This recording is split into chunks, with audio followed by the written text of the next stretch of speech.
মঙ্গলবার সিকিমে তুষার ধসের কবলে পড়ে নিহত শিলিগুড়ির ৩১ নম্বর ওয়ার্ড শক্তিগড়ের ১১ নম্বর রাস্তার বাসিন্দা ২৮ বছর বয়সী যুবক সৌরভ রায়চৌধুরী।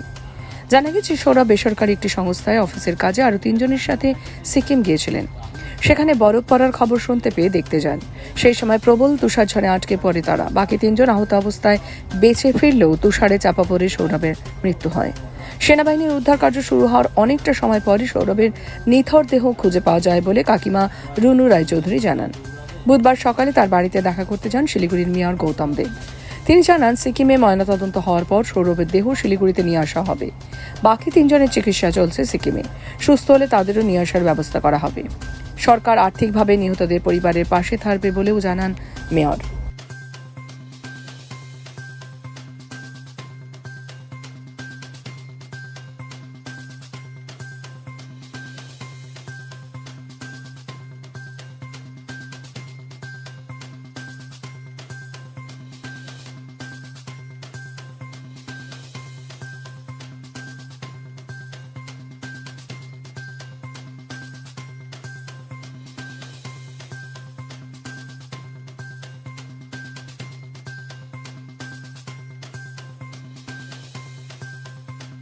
একটু দেখা যাতে অ্যাক্সিডেন্ট, প্রাকৃতিক বিপর্যয় তো বলা যায় না, কিন্তু একটু প্রশান্ত করা।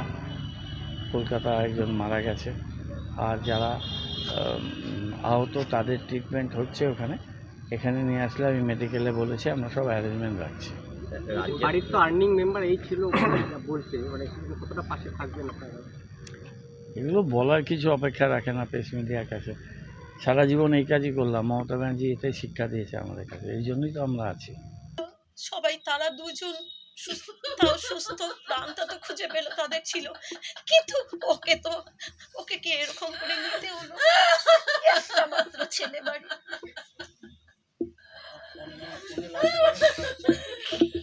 ফোনে লাস্ট আমি বলতে পারবো না, সেটা আমাদের কাছে তো কিছু বলছে না, সবাই অন্যদের কাছে কাছে খবর আসছে। আমি ফেসবুকে দেখলাম, তখন আমাকে একজন বললো, হ্যাঁ এটা সত্যিকারের ঘটনা। আমি তাকে বলছি, না এটা মিথ্যা ঘটনা, এটা হতে পারে না এই ঘটনাটা।